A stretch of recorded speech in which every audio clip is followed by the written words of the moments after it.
आप किसी की व्यर्थ चर्चा करते रहो तो लोग आपको बदनामी का ठिकरा दे देंगे, इसके पास तो कोई काम नहीं है, निंदा में ही लगा रहता है, निंदा में लगी रहती है। तो अपनी ये मानव की जिंदगी, मनुष्य का शरीर, ये मानव की देह बड़ी मुश्किल से तो मिली है। ना जाने कितने पापड़ वेले होंगे तब जाकर तो अपने को ये मानव का शरीर मिला।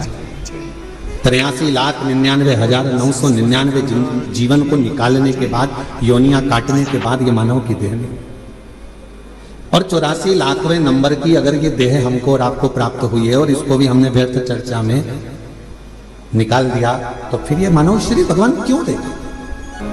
एक बहू को सास ने पानी भरने के लिए भेजा कि ये तुम मटका लेकर जा, पानी भरकर लेकर आ, और वो मटका लेकर गई और मटके को फोड़ दिया। बाल्टी में रस्सी बांधकर नीचे कुएं में उतारना था, उसने मटके में रस्सी बांधकर कुएं में उतार दिया। अब मटका भरकर आ रहा था और झूलते झूलते कुएं के अंदर टकराया, फूट गया। अब जो ऊपर आया वो मटका नहीं था, केवल पानी का मुंह था वो मटके का। अब उसने सोचा कि मटका तो मेरा फूट गया, सास पूछेगी कि कहाँ गया, तो उसने वो मटके का जो मुंह था उसको सिर पे रख लिया, क्योंकि मटका लेकर आई थी तो मटके का मुंह सिर पे रख के लेकर और पहुंच गई घर। सास ने पूछा क्यों री बेटा? जल भरने गई थी तो वो मटका कहाँ गया? तो सास से कहा कि वो तो मैं जल भर रही थी तो फूट गया। तो कहा कैसे फूट गया?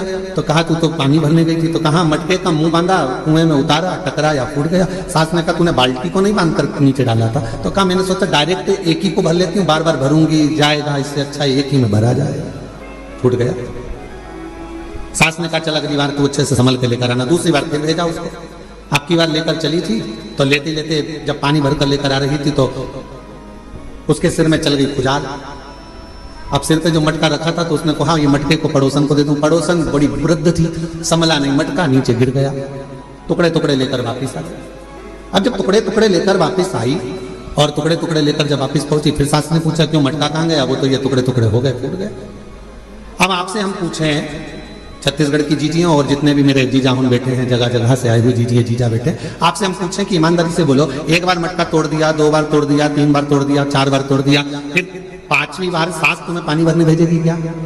जम के तो बोलो जरा, नहीं भेजेगी। क्यों? सास को मालूम है मैं मटका देकर भेजूंगी और ये तोड़ देगी, हर बार नुकसान करेगी। इससे अच्छा है कि मैं पानी खुद भर लाऊंगी या दूसरे से भरवा लूंगी, पर इसको नहीं भेजूंगी। बस परमात्मा भी यही सोचता है, एक बार देह दी, मानव का शरीर दिया, इसने भजन नहीं किया। दूसरी बार मानव का शरीर दिया, इसने भजन नहीं किया। तीसरी बार फिर मानव का शरीर दिया, इसने भजन नहीं किया। तो चौथी बार परमात्मा तुम्हें मानव बना के भेजेगा।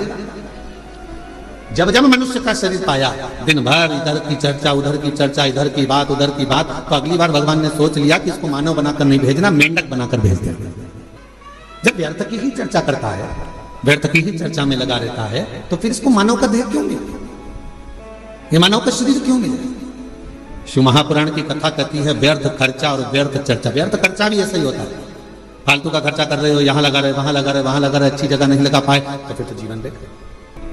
और मिलती है शिव नाम की दौलत कभी कभी, मिलती है शिव नाम की दौलत कभी कभी, होती है अपने भाग्य से शिव पुराण कभी कभी। ये प्रभु कृपा से ये मानव देह मिला है, प्रभु कृपा से ये कथा श्रवण करने को मिली है, प्रभु कृपा से ये दामोदर मास, ये कार्तिक का महीना मिला है, और प्रभु कृपा से आप और हम भगवान शंकर की पवित्र चर्चा करने के लिए, शिव चर्चा करने के लिए, शिव उपासना करने के लिए, शिव नाम लेने के लिए, ये कार्तिक के महीने में बैठकर भगवत भजन करने के लिए अपन यहाँ आए, भगवान शंकर की चर्चा करने के लिए अपन आए, शिव नाम लेने के लिए अपन आए।